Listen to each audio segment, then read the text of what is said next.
যোগাযোগ মাধ্যমে দেখা যাচ্ছিল তাসনিম জারা ইতিমধ্যে এনসিপি থেকে পদত্যাগ করেছে। তার পদত্যাগের পরেই তিনি স্বতন্ত্র হিসেবে লড়বেন বলেও জানিয়ে দিয়েছেন এবং তার জন্য কিন্তু ৪,০০০-এর অধিক একজন ভোটার স্বাক্ষর লাগে, যেহেতু তিনি স্বতন্ত্র হিসেবে দাঁড়াবেন।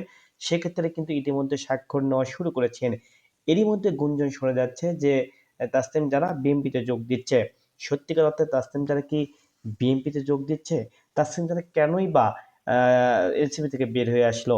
আপনারা সবাই জানেন যে তাসনিম জারা এনসিপি থেকে বের হওয়ার মূল কারণ হিসেবে জামাতের সাথে যখন এনসিপি যোগ দেয় ঠিক তখনই তাসনিম জারা সিদ্ধান্ত নিয়েছে তিনি স্বতন্ত্র হিসেবে দাঁড়াবেন।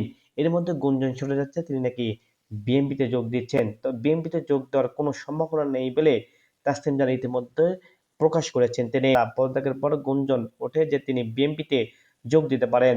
তবে রবিবার একটি গণমাধ্যমকে দেওয়া সাক্ষাৎকারে তাসনিম জারা জানিয়েছেন বিএনপিতে যোগ দেওয়ার কোনো সিদ্ধান্ত নেই। যা শোনা যাচ্ছে তা গুজব ছাড়া আর অন্য কিছু না বলেই তিনি ঘোষণা দিয়েছে। এর আগে শনিবার তিনি ভেরিফিকেশন তার ফেসবুক পেজে কিন্তু স্বতন্ত্র হিসেবে ইতিমধ্যে ঘোষণা দিয়েছেন। ঢাকা ৯ আসনে ১% ভোটের স্বাক্ষর সংগ্রহ ইতিমধ্যে তিনি শুরু করেছেন। রবিবার সকাল থেকে শুরু হওয়া সে সাক্ষ্য গ্রহণ কার্যক্রম ইতিমধ্যে ব্যাপকভাবে সাড়া পাচ্ছেন বলে তিনি জানিয়েছেন। তাসনিম জারা ফেসবুকে লিখেছেন, প্রিয় তেজগাঁও সবুজবাগ এলাকার লোকেরা, যেহেতু আমি এই এলাকার একজন মেয়ে, সুতরাং জন্ম থেকে এখানে বেড়ে উঠেছি। আমার স্বপ্ন ছিল রাজনৈতিক দলের মাধ্যমে সংসদে গিয়ে এলাকার মানুষের সেবা করা। তবে বাস্তবিক কারণে আমি কোনো দল বা জোটের প্রার্থী নই। আমি আপনাদের জন্য নতুন রাজনৈতিক সংস্কৃতি গড়ার জন্য লড়াই চালাবো।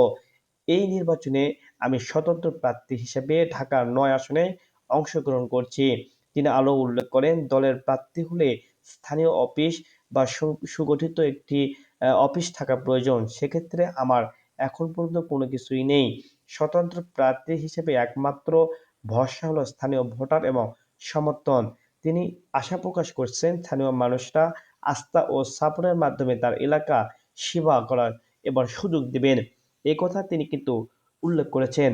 সত্যিকার অর্থে তাসনিম জারাকে মানুষ যেভাবে আগে ভালোবাসত, যখন এনসিপিতে সবাই যোগ দিল তাসনিম জারা এনসিপি থেকে বেরিয়ে আসলো, তারপরে অনেকাংশ মানুষ ভালোবাসা শুরু করেছে, আবার অনেকটা কমিয়েও গিয়েছে। অনেকে মনে করছে যে রাজাকারের সাথে তিনি না গিয়ে স্বতন্ত্র হিসেবে দাঁড়িয়েছেন, এতে করে মানুষের ভালোবাসা পেতে পারেন। আবার অনেকে মনে করছেন যে সে যদি জামাতের সাথে যুক্ত হতো তাহলে এই আসনটি তিনিই হয়তো পেত। সেক্ষেত্রে জামাতের একটা ভোট কিন্তু তিনি পেয়ে যেত। সুতরাং এক্ষেত্রে তার শক্তিশালী একটি দল হতো বলেও অনেকে উল্লেখ করছেন। তাসনিম যারা মনে করছেন যে জামাতের সাথে যুক্ত না হয়ে আমি স্বতন্ত্র হিসেবে দাঁড়ালেই হয়তো বেশি ভোট পাবো বলে উল্লেখ করেছেন। তার ভেতর জামাত ইসলাম নারীদেরকে অসম্মান করে বা জামাত ইসলাম নারী বিদ্বেষী এরকম অনেক কিছু তার মধ্যেও থাকতে পারে এবং মনে করতে পারে। সেই জন্য হয়তো তিনি দল থেকে বেরিয়ে আসছেন বা অন্য কোনো কারণও এখানে উল্লেখ করা যেতে পারে। তবে তিনি বিএনপিতে যোগ দিবেন না তা সাফ জানিয়েছেন সংবাদ সম্মেলন করে এবং গণমাধ্যমকে প্রকাশ করেছেন তিনি। তবে শেষ পর্যন্ত তিনি স্বতন্ত্র হিসেবেই লড়বেন বলে উল্লেখ করা হচ্ছে। তবে সত্যিকার অর্থে মানুষের কতটুকু ভালোবাসা পাবে তা হয়তো কিছুদিন সময়ের পরেই মানুষের ভালোবাসা প্রচার প্রসার যখন করবে ঠিক তখনই হয়তো দেখা যাবে।